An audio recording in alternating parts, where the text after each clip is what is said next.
Today, I will be presenting to you guys information on physician assistants. Here is a look of what physician assistants do on their day-to-day basis. According to the U.S. Bureau of Labor Statistics, PAs provide all different sorts of care, like provide direct patient care, take or review patients' medical histories, examine patients, order or interpret diagnostics tests, which includes x-rays or blood tests, diagnose a patient's injury or illness, give treatment such as setting broken bones and immunizing patients, inform patients and their families, like treatments given and alternatives, and also prescribe medicine and record a patient's progress. As you can see here, physician assistants provide a variety of different care to their patients. Here's a look of where physician assistants work and the specialties you can go into.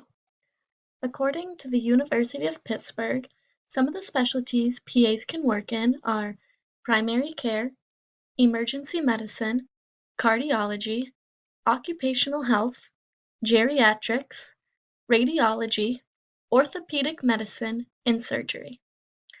Some of the locations that you can work in, according to the American Academy of Physician Associates, are hospitals, medical offices, community health centers, nursing homes, retail clinics, educational facilities, and correctional institutions. As you see here, PAs have the opportunity to work in almost any specialty and also any location you can think of, which give them the opportunity to do what they would like. There is a lot of education you need to accomplish before applying to PA school, but in my opinion, it's very rewarding in the end because you get to care for patients and help them. Before applying to PA school, you need to go to a 4-year undergraduate program. You can major in anything you would like as long as you get the required prereqs accomplished. Different graduate programs require different prereqs. So it's in your best interest to research different graduate programs you are looking to go into so you can see what they require for their prereqs, because most of them require different ones.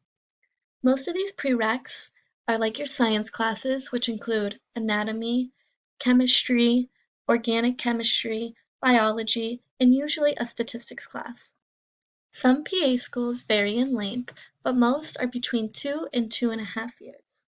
Before applying, you need an undergraduate degree, a resume, which I would recommend starting now so it's all set when you go to apply.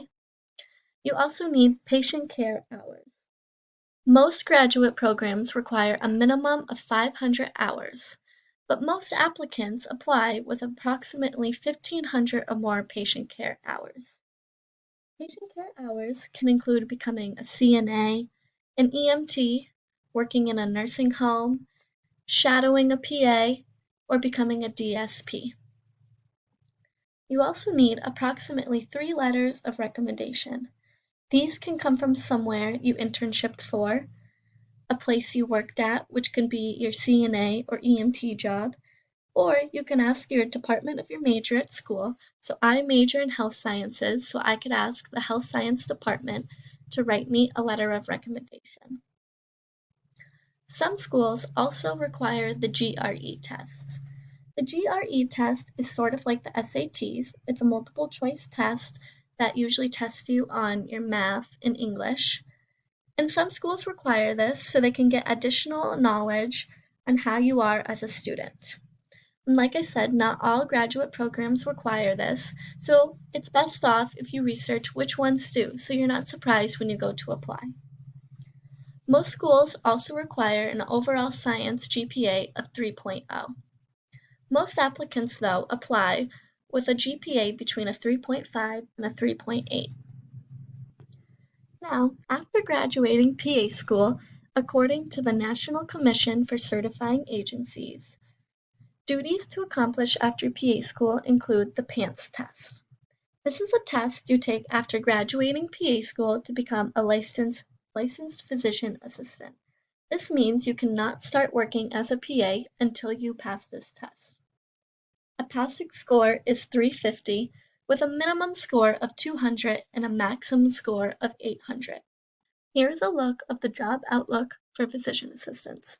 According to the Bureau of Labor Statistics, PA's employment is supposed to grow 28% from 2021 to 2031.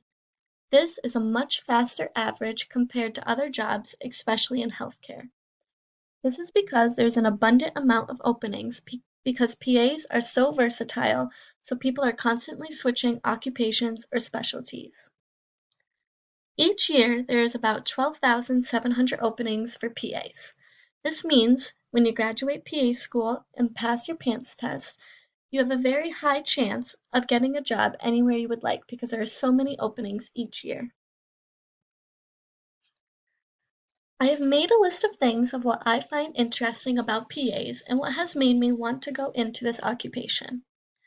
I love the fact that they have the ability to work in so many different specialties, and they can also switch their specialty whenever they want. I know for sure that nurses are not allowed to switch their specialty once they have entered one. They can, but it's very difficult for them, whereas PAs have the opportunity to switch whenever they would like. That means if you enter into a specialty and you're not too sure if you really like it, you have the opportunity to go try a new one. I also like that you can prescribe medications to patients. PAs are not really assistants, although they're called physician assistants, and this is because they are capable of doing everything a doctor can under the doctor's permission. This means that if I wanted to go prescribe a medication to a patient, I just have to get the doctor's permission to sign off, and I am allowed to do it. I also like the schedules that they have because they are flexible and overtime is offered 24/7.